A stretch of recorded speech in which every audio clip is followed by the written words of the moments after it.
गेली वर्षानुवर्ष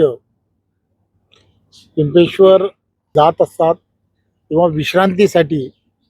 या ठिकाणी झालेलं औद्योगिकरण आणि वर्षानुवर्ष आहेत त्या सर्वांची मागणी होती सरकारकडे की ही जागा आम्हाला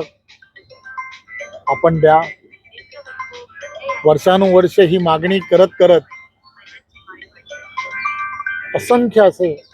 माझ्यासारखे कार्यकर्त्यांनी यामध्ये पूर्ण ताकदीने आणि पूर्ण श्रद्धे दर्शन घेतो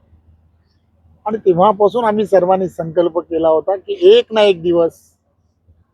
आमचं सरकार येईल। आमचं सरकार ज्या दिवशी येईल त्या दिवशी आम्ही ही जागा जी आहे ती जागा ही तेव्हाचं असणारं प्रशासन असेल